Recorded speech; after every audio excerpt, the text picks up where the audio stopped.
Here we go. We'll do flop shot challenge. That hurts to watch. This is 42 yards over a bunker with not a lot of green to work with. So you should hang your head in shame. I thought it was pretty good. When we make the rules for our challenge, it'll definitely be in my advantage. Yeah, I think that's fair. Ooh. Wow. Yeah, okay, so I knew there'd be something. Jeez.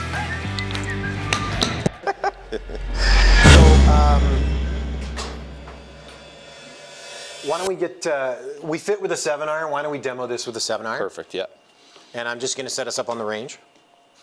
So, a couple questions we had about our last video. People were trying to get an understanding of what we were talking about with launch and spin and how ball speed works. Yeah.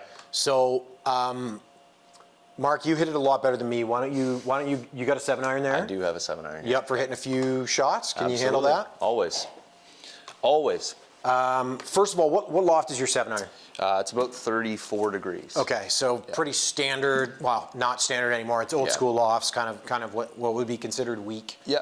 So, hang on, I'm just gonna bring up the questions again. So, sounds good. A couple emails, by the way, questions at smashfactory.ca. That's, if you have any questions, fire away and we'll do our best to answer you. A couple things people were talking about, because we talked about carry distance and total distance. Of course, yeah. And it changes for every player, what's optimal, depending on speed, all these different things. One of the questions was, how far should the ball roll out? Yeah, that's a big one. Of course, it's different with every club. For sure. But why don't you just give me a stock 7-iron, just send one, and, Okay. and then we can just chat a bit about it. Sounds good. And now keep in mind, Mark is not typical. Mark hits the ball a lot better than almost everybody. So there you've hit, a little push fade. Yep. So you're getting old. It takes you a while now. You gotta warmed loosen up. up the body. Give me one more. All right. So that was pretty solid? Yeah. Okay. So there's a typical one for Mark. Mark hits a very, very small fade. That's, when I say small, it curves a little bit. So why don't you hold off before you hit that one. Yeah. So that one was very solid. That's kind of right around the numbers that you want. Yeah. So Mark carried that 179.9, 180 yards, and it stopped at 186. So, it rolled out roughly 6 yards. Now, Mark spins it in a very good window. He spun that at 6,200 RPM. We're going to have some people that are going to launch it higher and spin it less. Way less, yeah. Some people that are going to launch it lower and spin it more. Yeah.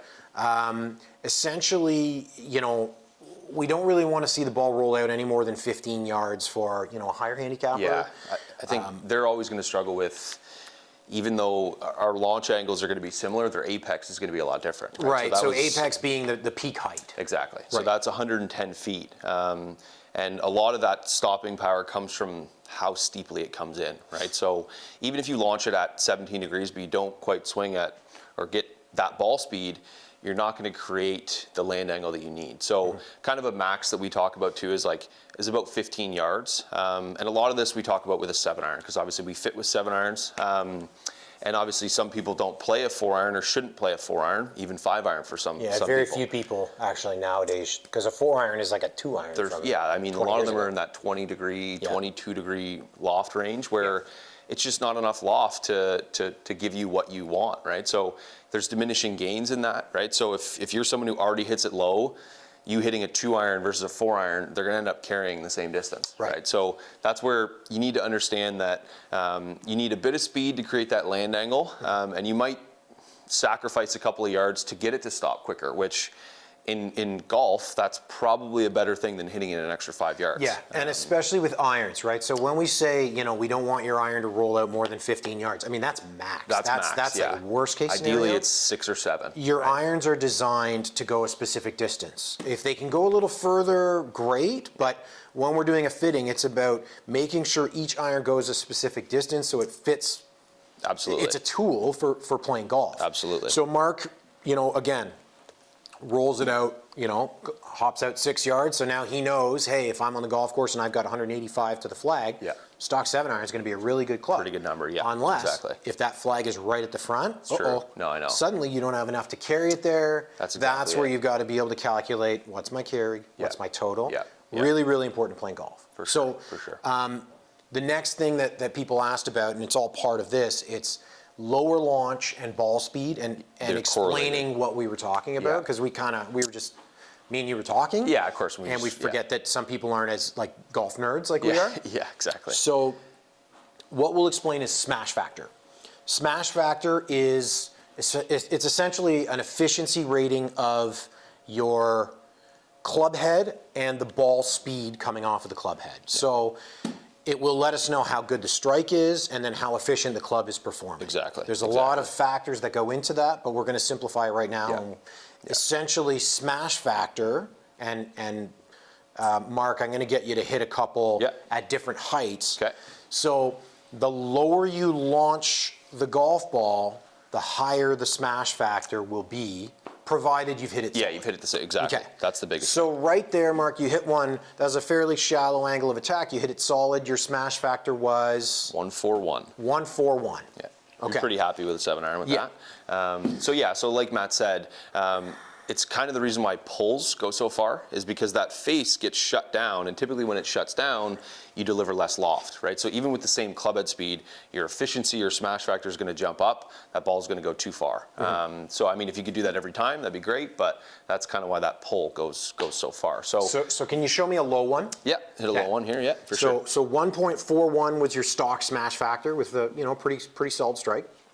Play it back in my stance a little bit. Yeah. That's pretty solid. That was solid. Yeah. Okay. So now Mark's hit a low one. So the ball's come out launched lower. Yep. Now the smash factor is 1.45. Yeah, and I So the swung- smash factor's gone up. You swung slower. Exactly, to get similar ball speeds. The ball spun a little less. Yeah. It carried further. So people are going, whoa, you swung slower, the ball carried further. Yeah, You had less spin. for sure. And that's the biggest thing, right? So that launched at 11 degrees compared to 17 on the last one. That spun 600 RPMs less. It carried 0.1 of a yard further, but it rolled out to 192, right? So I hit that 6 yards further by swinging 5 miles an hour slower almost, right? So that's where those things are really important. And if you're a low ball hitter, you need a little bit of that extra spin to kind of keep it in the air, right? So for me, I mean, that was 73 peak height versus 109, right? So there's where that extra rollout comes from, right? Even a couple hundred RPMs, it's not going to change things dramatically, but if you're talking 1,000, 1,500, that's a huge change in how far that ball is going to end up. So why don't you send one up in the air? Okay, so hit So a high show one them the for me. difference. So that one launched at 11. Yep. Smash was 145, which is a very high smash for a 7-iron. Okay, so there's a high one. Yeah, that was really solid. Okay, so you hit that one solid. Again, there's your little fade. That one launched at 20.5 degrees, so like pretty much double Yeah, that's your high last for me, one. for sure. You were Yeah. swinging faster, Yeah. almost 93 miles an hour, and smash factor went down. Way down, yeah. 1.39. Yeah, So big difference. you swung faster, you launched it higher, smash factor dropped. Exactly. So that's the example. The lower you launch it, provided you hit it solid, Yeah, the faster. lower you launch it, the higher the smash factor, the more efficient it'll be. Exactly. Now, that means that smash factor doesn't mean the higher the smash factor, the better the fit. It's got to fit the player and what you need it to do. For sure, yeah. But it's a good indication of what are we getting out of this club? How's it Exactly. performing for you? And then, okay, how do we optimize it? Absolutely, yeah. And it's a big part of a fitting, right? Because it just shows me as a fitter, like Matt said, is how much you're getting out of it, right? And I think like obviously there's going to be differences between high ball hitters and guys that hit it a mile in the air and guys that hit it low. But it's good to kind of have a look at what they get out of their irons on average and kind of compare it to something different. And some people like me, I don't want an iron that comes off too hot, right? Because for me, I hit it far enough that I don't really need that extra help where some people do, right? And like, could I hit a different 7-iron further? I could, but it doesn't give me the same feel, it doesn't give me the same feedback, and it's not nearly as consistent, right? Because one might come off at 135 ball speed, but if it doesn't spin, which these typically do for me, it's going to go way too far. And then I can't judge that rollout and then I try and hit it high all the time and it just doesn't work out, right? So that one again, I mean, good example, I carried that 179.9, so same as the first one.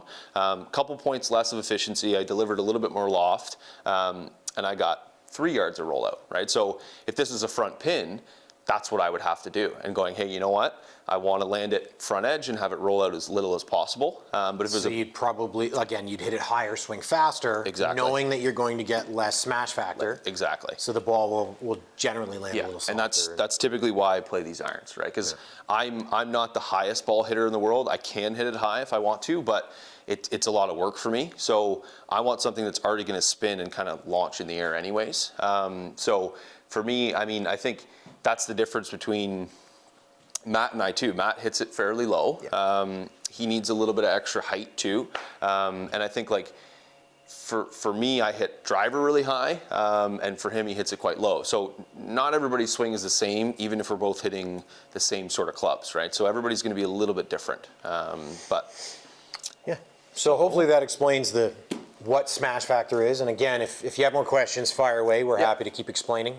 Some of you golf nerds are going to probably love this. Some people are going to be bored. I don't like listening to Mark talk either. very boring. Yeah, very much so. So Yeah, so I mean, I think like, and that's where obviously lower lofted irons, if you deliver less loft, you're going to get more ball speed, right? It's going to jump off the face a little quicker. Yeah, so that's why a 5-iron will have more ball speed than a pitching wedge. Exactly, Yeah. exactly. The face is flatter, right? So obviously if I turn this 7-iron down like I did in the previous example, well, that's going to rebound off the face a lot quicker than this is, right? This is going to kind of scoot up and it's going to kind of go high. Whereas if you kind of flatten that face out, obviously it's going to jump off the face. But it's only, I mean, it's good to do into the wind, right? You don't want to spin it a ton. And it's nice to be able to flatten your flight out. But you've got to understand that you're not just taking loft off, you're also changing how fast it's going to come off the face, you're changing your spin rates, and you're changing a lot of things too. So very important to understand. All right. Okay. Makes sense. Good. Beauty.